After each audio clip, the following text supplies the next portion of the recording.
ये किसने किया? दोनों ही इधर उधर देखने लगते हैं कि वार किसने किया। तभी उनके सामने एक बेहद ही विशाल नागिन अपने सांप रूप में उनके पास रेंगती हुई आती है। ये देखकर नागराज विक्रम बोलते हैं, कौन हो तुम? अपने असली रूप में आओ, क्योंकि तुम हमारी पुत्री वृंदा तो नहीं हो। बताओ कौन हो तुम? नागराज, न जाने क्यों इसे देखकर लग रहा है कि जैसे ये कोई अपनी हो। कौन हो तुम? कृपया करके अपने अर्ध नागिन रूप में आओ। नंदिनी के आग्रह करने पर वो नागिन अपने सांप रूप से अर्ध नागिन रूप में आती है। उसकी आंखों में आंसू होते हैं और वो बड़े ही प्यार भरी निगाहों से विक्रम और नंदिनी की तरफ देख रही होती है। उसको देखकर नंदिनी भी रोने लगती है और रोते हुए नागराज विक्रम से कहती है, ये नहीं हो सकता नागराज, ये नहीं हो सकता। आप जानते हैं ये कौन है? कौन है ये नागरानी? हम इसे पहचान नहीं पा रहे। नागराज, ये हमारी पुत्री नैनतारा है, हमारी बड़ी पुत्री नैनतारा, वृद्धा की बहन, जिसे हमने 12 वर्ष की आयु में खोया था। क्या? नैनतारा हमारी पुत्री? हाँ पिताजी, हाँ, मैं नैनतारा हूँ, आपकी वही पुत्री जो आपसे विद्रोह करके 12 वर्ष की आयु में नागलोक छोड़ गई थी, लेकिन उसकी सजा मुझे बहुत बड़ी मिली। क्या हुआ मेरी पुत्री? पहले तू अपनी माँ के गले लगाकर, ना जाने कितनी रातें मैंने तेरी याद में निकाली हैं। शुमोना अपने इंसानी रूप में आकर अपनी माँ और नागराज विक्रम के गले लगकर उनका आशीर्वाद लेती है, तो दूसरी तरफ सर्वेश, जो अपनी और वृंदा की शादी का ऐलान सरेआम अपने पिता से करवा चुका था, वृंदा का हाथ पकड़कर कहता है, जरूर वो नागराज और नागरानी भाग गए हैं। इससे पहले वो वृंदा को ढूंढकर सच बताए, मुझे अपने काम को अंजाम देना होगा। वृंदा, चलो हमें जल्दी से शादी कर लेनी चाहिए, क्योंकि कल मुझे सपना आया था जिसमें भगवान शिव ने मुझे कहा था कि अगर 24 घंटे में तुम्हारा और मेरा विवाह नहीं हुआ तो मुझे नाग योनि कभी प्राप्त नहीं होगी। और तुम्हें तो पता है, अगर हमारा विवाह नहीं हुआ तो नागलोक को उसका भावी राजा कैसे मिलेगा जो उसकी रक्षा करेगा। लेकिन तुम्हें ये सब कैसे पता? ये बातें तो मैंने तुम्हें कभी नहीं बताई। मेरे पास भी कुछ शक्तियाँ आ रही है वृंदा, नाग होने की। उसी से ये चीजें मेरे सामने साफ हो रही है। बाकी सब मैं तुम्हें बाद में समझाऊंगा। अभी चलो चलो यहाँ से। अब कहाँ पर? और सर्वेश, मैं बिना अपने माता पिता की आज्ञा के तुमसे विवाह नहीं कर सकती। लेकिन अगर नागराज और नागरानी जिंदा ही नहीं बचे तो किसकी आज्ञा लोगी? ये तुम क्या कह रहे हो? क्या हुआ है उन्हें? नहीं, कुछ हुआ तो नहीं है, लेकिन जल्दी ही अगर हमने विवाह नहीं किया तो बहुत कुछ हो जाएगा। अभी चलो यहाँ से, मैं तुम्हें सब कुछ बताता हूँ। सर्वेश अपनी उलझी बातों के जाल में वृंदा को फंसाकर वहाँ से लेकर शहर के एक कोने में बसे सुनसान से खंडर में ले जाता है, जहाँ वो कुछ मंत्रों द्वारा उस खंडर को लोगों की नजरों से अदृश्य करके उसमें वृंदा के साथ बैठकर एक यज्ञ करने लगता है। तो वहीं अपनी पहली पुत्री नैनतारा उर्फ शुमोना से मिलकर नागरानी नंदिनी उससे कहती है, पुत्री, आखिर इतने वर्षों तक तुम कहाँ थी? हमने तुम्हें कहाँ कहाँ नहीं ढूंढा, लेकिन तुम्हारे होने का कोई अस्तित्व नहीं मिला। आखिर क्यों? माँ, ये बात उस समय की है जब मैं 12 वर्ष की आयु में पिताजी से नाराज होकर पृथ्वीलोक आ गई थी। नैनतारा नागलोक से प्रस्थान करके पहली बार धरतीलोक आई थी। कहने को वो एक नागिन थी, लेकिन बालावस्था के कारण उसके पास अपनी शक्तियों का इस्तेमाल करने का सही तरीका नहीं था, जिस वजह से वो धरतीलोक के एक जंगल में अपने इंसानी रूप में भटकते हुए सड़क किनारे आई और बोली, मैं पिताजी से झगड़ा करके आ तो गई हूँ, लेकिन मैं यहाँ कैसे रहूँगी, कहाँ जाऊँगी? वैसे कई बार मैंने माँ के मुँह से सुना है कि पृथ्वी वाले अच्छे होते हैं, तो कोई ना कोई तो मेरी मदद के लिए मुझे यहाँ मिल ही जाएगा। नैनतारा सड़क किनारे चलने लगी, जहाँ उसको कुछ दूर चलकर सड़क से जंगल के अंदर को एक रोशनी सी दिखी। वो वापस जंगल में उस रोशनी के पीछे गई। उसको वहाँ एक कैंप लगाए 3 लड़के ड्रिंक करते दिखे, जिनकी उम्र लगभग 15-16 साल थी। नैनतारा उनके पास जाकर बोलती है, आप लोग कौन हैं और इस जंगल में क्या कर रहे हैं? इतनी रात को एक लड़की को जंगल में अकेले देखकर उनमें से एक सर्वेश नाम का लड़का कहता है, ये जंगल है और हम यहाँ जंगल में मंगल कर रहे हैं। तुम बताओ, तुम्हारे माँ बाप नहीं है जो तुम इतनी रात को इस जंगल में भटक रही हो? मैं अपने पिताजी से लड़ाई करके यहाँ आई हूँ। अच्छा, ये आप सब क्या पी रहे हैं? वो क्या है ना, मुझे भी बहुत भूख लगी है, कुछ खाने या पीने को दे सकते हैं आप मुझे? उस लड़की को ऊपर से नीचे तक घूरने के बाद सर्वेश अपने दो दोस्तों कुलदीप और मयंक को धीरे से बोलता है। क्या बोलते हो, दे दूं इसको पीने को? हाँ भाई दे, इसको पीने को दे दे और हमें खाने को मिल जाएगा। इतना बोलकर सर्वेश अपने लड़खड़ाते हुए कदमों से हाथों में ड्रिंक की बोतल लेकर नैनतारा के पास आता है और उसको ड्रिंक पिलाने लगता है। लेकिन उसकी बदबू सूंघकर नैनतारा उसको खुद से दूर करते हुए कहती है, छी, कितनी गंदी बदबू आ रही है इसमें से, और तुम में से भी। मुझे नहीं पीना, मैं जा रही हूँ। नैनतारा के इतना बोलते ही सर्वेश उसको पकड़ लेता है और बोलता है, ऐसे कैसे जा रही हो?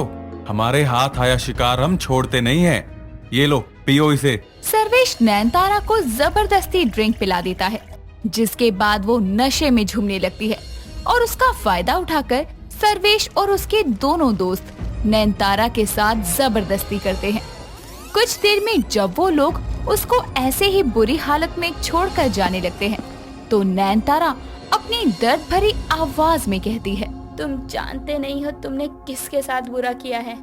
इसका बदला तुम्हें तुम्हारी मौत देकर चुकाना पड़ेगा, क्योंकि मैं कोई आम लड़की नहीं बल्कि एक चलो यहाँ से। कहीं इसने सच में किसी को बता दिया तो? कुछ नहीं होगा, मैं भी कोई आम इंसान नहीं हूँ।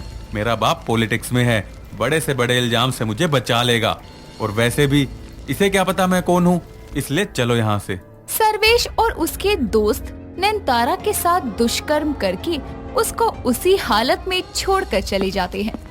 उन तीनों ने मुझ 12 साल की बच्ची को पूरा तोड़ के रख दिया। उस दिन के बाद से मेरे अंदर हिम्मत ही नहीं थी कि मैं आप लोगों के सामने भी आऊं। लगभग 2 दिन उसी जंगल में पड़ी रही। सर्वेश के बाप ने अपने गुंडे भेजे मुझे मारने को, लेकिन मैं अपने सांप रूप में वही छिपी रही। उसके बाद मैंने अपनी शक्तियों को बढ़ाने के लिए 10 साल आप सभी की नजरों से छुपकर शिव की तपस्या की, जिससे मुझे शक्तियाँ मिली और ये नया रूप भी, जिसका इस्तेमाल करके मैंने सर्वेश की जिंदगी बर्बाद करनी चाहिए। लेकिन क्या मेरी पुत्री? मैं जब भी उसको मारने का सोचती तो ना जाने कौन सी शक्ति मुझे रोक देती। ऐसा लगता है कि वो इंसान है ही नहीं। उसके तोड़ के लिए मैंने और तपस्या की, और जब वापस आई तो सर्वेश के साथ एक और नई लड़की को देखा, वृंदा।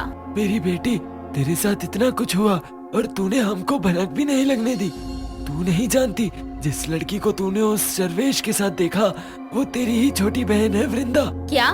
मेरी बहन वृंदा? मेरी छोटी जो मेरे रहते 8 साल की थी, वो इतनी बड़ी हो गई है। जब ही मुझे उसको देखकर एक अपनेपन का एहसास हुआ। लेकिन वो तुम्हें भूल चुकी है, क्योंकि तुम्हारे नागलोक से जाने के बाद वृद्धा रोज तुम्हें याद कर कर कर रोती थी। उसकी स्वास्थ्य खराब होने लगी थी, जिसके चलते नागराज ने मणि की मदद से उसकी यादों से तुम्हारा नाम तक मिटा दिया। इसलिए उसको नहीं पता कि उसकी कोई बहन भी है। लेकिन जो तुम्हारे साथ 12 वर्ष की आयु में हुआ, वो उसको सपने में भी दिखता था।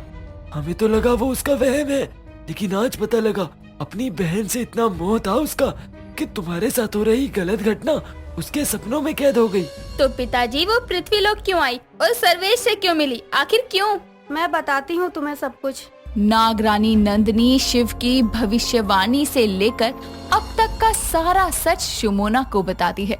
तो वहीं यज्ञ में बैठी वृंदा सर्वेश को यज्ञ के दौरान राक्षसी मंत्र का उच्चारण करते सुनकर बोलती है, सर्वेश, आखिर तुम राक्षसों के यज्ञ मंत्र क्यों बोल रहे हो? वृंदा के इतना बोलते ही सर्वेश के अंदर से एक प्रकाश निकलने लगता है और देखते ही देखते वो एक भयंकर राक्षस में तब्दील हो जाता है, जिसको देखकर वृंदा के होश उड़ जाते हैं और वो बोलती है, तुम एक नाग नहीं हो? वृंदा, मैं सर्वेश ही हूँ, नागिन वृंदा। हाँ, बस नाग सर्वेश नहीं, राक्षसों का नया राजा शर्वनासुर, जिसने तुम्हें अपने षड्यंत्र में फंसाया है। तुम्हें क्या लगा मैं वो हूँ जिसको शिव ने तुम्हारे लिए चुना? अरे वो सब एक छल था, छल। कोई शिव नहीं थे वो, मेरी ही राक्षसी शक्तियों द्वारा किया गया एक छल था, छल, जिसने तुम्हें और तुम्हारे वो मूर्ख नाग नागिन माँ बाप को फंसा दिया। वृंदा अपने साथ हुए इतने बड़े छल को जानकर क्या करेगी? आखिर क्या होगा वृंदा का अगला कदम? जानने के लिए हमारे साथ बने रहिए नाग कन्या के अंतिम अध्याय पर। एक घने जंगल में चुड़ैल और नागिन एक दूसरे के आमने सामने होती है। दोनों आंखों में क्रोध की ज्वाला लिए एक दूसरे को घूरते हुए कहती है, मूर्ख चुड़ैल, तुझे मरकर भी मोह से मुक्ति नहीं मिली। अरे जिसे तू पाना चाहती है वो तेरा है ही नहीं। अरे ओ रेंगने वाली कीड़ी, अपने इस भाषण से मुझे मत पका। जीते जी उसकी थी, इसीलिए अब मरकर भी उसी की रहूंगी। अपने गोले पर वापस लौट जा, वरना। लगता है तू एक इच्छाधारी नागिन की शक्तियों से परिचित नहीं है। अगर तेरे पास शक्ति है तो मेरे पास भी भूतिया शक्ति है।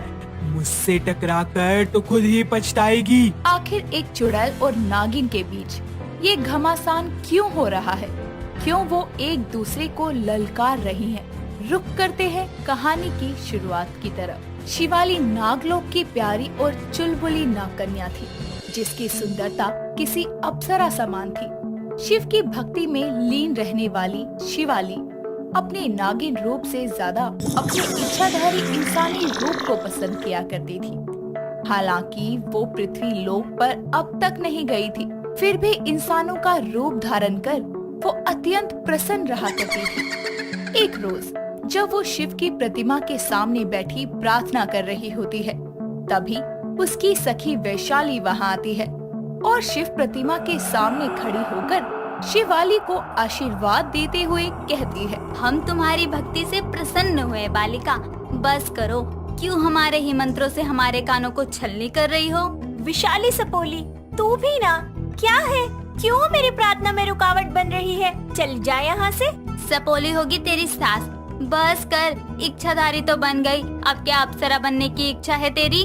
जी नहीं, मैं अपने नागिन जीवन से अति प्रसन्न हूँ। जा यहाँ से, क्यों मेरी पूजा में विघ्न डालती है? अब तू तो यहाँ भक्ति सागर में डूबी है, तो ठीक है, मैं ही अकेले पृथ्वीलोक की ओर प्रस्थान करती हूँ। पृथ्वीलोक? तू किस कार्य के लिए जा रही है पृथ्वीलोक? तू जहर पीना। जहर किस सर्प का है, कहाँ से आया, कौन लाया, इससे तुझे क्या लेना देना? तुझे भ्रमण पर चलना है तो बोल। मेंढक से पूछ रही है कि वो बारिश चाहता है या नहीं। चल वैशाली, शीघ्र ही चल। वैशाली से धरती लोक पर जाने की बात सुनकर शिवाली की खुशी का ठिकाना नहीं रहता। तभी दोनों अपने इंसानी रूप में नागलोक से पृथ्वी लोक पर पहुंच जाते हैं। दोनों अपने आसपास के इंसानों को देखने लगते हैं। तभी शिवाली की नजर सड़क किनारे बेंच पर बैठे एक लड़के पर जाती है, जो हाथ में किसी की फोटो लिए रो रहा होता है। शिवाली वैशाली को वहीं छोड़कर उस लड़के के करीब आती है तो देखती है कि उसके हाथ में किसी लड़की की तस्वीर है। चंचल, तुम मुझे छोड़कर कैसे जा सकती हो? तुम्हारे कहने पर मैंने नौकरी करना भी मंजूर किया, अपनी माँ से चप्पल भी खाई, और तुम मुझे एक पल में छोड़कर चली गई। अभी मैं किसे बेबी कहूँगा, किसके ताने सुनूंगा? ऐसा प्रतीत होता है जैसे ये चित्र वाली कन्या इस मनुष्य को दुखी करके कहीं चली गई है, जिसके कारण ये मनुष्य इतना विलाप कर रहा है। मुझसे तो इसका ये दुख देखा ही नहीं जा रहा। शिवाली उसे रोता देखकर उसके पास बैठकर उसके आंसू पोंछने लगती है। दुखी ऋषभ उसका मनमोहक सुंदर रूप देखकर अचंभित हो जाता है। तभी शिवाली कहती है, शांत हो जाओ, एक कन्या के पीछे इतने आंसू क्यों बहा रहे हो? वो कन्या नहीं, मेरी प्रेम कन्या, मेरा मतलब मेरी प्रेमिका है। अर्थात ये अपनी प्रेमिका के लिए रो रहा है? इतना रूपवान मनुष्य इस दुष्ट कन्या के लिए विलाप कर रहा है? नहीं, ये तुम्हारी प्रेमिका हो ही नहीं सकती। भला एक प्रेमिका अपने प्रेमी को इतने आंसू बहाने पर कैसे विवश कर सकती है? बुलाओ इस कन्या को, मैं इससे बात करती हूँ। कहाँ से बुलाऊं? वो स्वर्ग में गई है या नरक में, ये भी तो नहीं पता। क्या? अर्थात तुम्हारी प्रेमिका मृत्यु को प्राप्त हो चुकी है, इसीलिए तुम इतना विलाप कर रहे हो? तो क्या मैं यहाँ आंसू बहाकर भीख मांगने बैठा हूँ, जो तुम मेरे आंसू पोंछने चली आई? जो इंसान अपनी प्रेमिका की मृत्यु हो जाने पर इतना दुखी हो सकता है, वो कितना प्रेम करता होगा उससे। काश ऐसा प्रेमी मेरे जीवन में होता। ऋषभ को अपनी प्रेमिका के लिए दुखी होता देखकर शिवाली उसे दिलासा देने के लिए अपनी बाहों में समेट लेती है। उसको स्पर्श करते ही शिवाली के भीतर एक खूबसूरत एहसास उमड़ उठता है और ऋषभ भी उसकी आंखों में देखते हुए खो सा जाता है। दोनों एक दूसरे में खोए होते हैं। तभी वहाँ ऋषभ का दोस्त आर्यन आ टपकता है और कहता है, साले टर्की, ये बीच सड़क में किस लड़की की बाहों में लिपटा है तू? आर्यन तू कब आया? अभी जस्ट नाउ साले। ओ संस्कारी सी दिखने वाली मैडम, कौन सी मजबूरी में चिपक रही हो इससे आप? कैसे विचित्र शब्दों का प्रयोग कर रहा है ये मनुष्य। ऐसा लग रहा है जैसे मुंह से शब्द नहीं बल्कि कचरा निकल रहा है। ओ ब्यूटी पार्लर सी शक्ल की औरत, कौन सा धार्मिक धारावाहिक देखकर आई है जो इतनी शुद्ध हिंदी फुट रही है मुँह से? और पहले ये तो बताओ, Who are you to चिपकिंग माय दोस्त की बॉडी? टेल ना। अरे ओ दिन में चढ़ा के आया है क्या? वो बेचारी बस मेरे आंसू पोंछ रही थी। ऐसे बाहों में भर के कौन आंसू पोंछता है? साले तुम आंखों से रो रहा था या पूरे शरीर से? ए मनुष्य, अपनी जुबान को लगाम दो, नहीं तो मुझे क्रोध आ जाएगा। ये देखो, क्रोध आ जाएगा? अरे कितना आ जाएगा? 100-200 ग्राम। अरे इससे ज्यादा क्रोध तो मुझे आया अभी जब मैंने तुझे अपने दोस्त से लिपटे हुए देखा। शिवाली गुस्से में आकर अपना नागिन रूप धारण करने ही वाली होती है कि तभी उसकी सहेली वैशाली उसे ढूंढते हुए वहाँ आती है और दोनों वहाँ से पलक झपकते ही गायब हो जाती हैं। दोनों को यूं हवा में गायब होता देखकर जहाँ ऋषभ हैरान हो जाता है तो आर्यन सदमे के मारे बेहोश होकर गिर पड़ता है। तभी दोनों नागिन नागलोक लौट आती हैं। तेरी बुद्धि भ्रष्ट हो गई है क्या? कहा था ना मैंने, साथ आइयो, पर तू तो पृथ्वीलोक पर पहुँचते ही उड़नछू हो गई। और वो मनुष्य कौन था जिसके साथ तू खड़ी थी? नहीं जानती, लेकिन उस मनुष्य के स्पर्श से मेरे अंदर एक नए एहसास का संचार हुआ है वैशाली। मुझे उससे दोबारा मिलने जाना ही होगा। हाँ चली जाइयो, किंतु आज जो किया वैसा फिर मत करियो, अन्यथा मैं तेरे साथ कहीं नहीं जाऊंगी। समय बीतता है। कुछ दिनों पर नागिन शिवाली फिर से पृथ्वी लोक पहुंच जाती है और ऋषभ को ढूंढने के लिए उसी सड़क किनारे रखे बेंच पर बैठ जाती है, पर वहाँ कोई नहीं होता। वो कुछ दूर उसी सड़क पर चलती रहती है। तभी अचानक वो एक लड़के से टकरा जाती है जो कोई और नहीं बल्कि ऋषभ का दोस्त आर्यन होता है, जो शिवाली को अपने सामने देखकर फिर से बेहोश होकर गिर पड़ता है। ये मूर्ख मनुष्य यहाँ है तो वो रूपवान मनुष्य भी यही कहीं होगा। उसके इतना बोलते ही सामने से आ रहा ऋषभ उसे दिख जाता है। ऋषभ शिवाली को देखकर चौंक जाता है। तभी देखता है कि आर्यन जमीन पर पड़ा हुआ है। क्या किया तुमने मेरे दोस्त के साथ? मैंने तो इसे हाथ तक नहीं लगाया। अरे तो इसे ऐसे जमीन पर कौन बिखेर कर चला गया? और तुम तो उस दिन गायब हो गई थी ना, कैसे? और आज? मैं यहाँ तुम्हारे प्रश्नों का उत्तर देने ही आई हूँ। इतना कहकर शिवाली उसकी आंखों में देखने लगती है।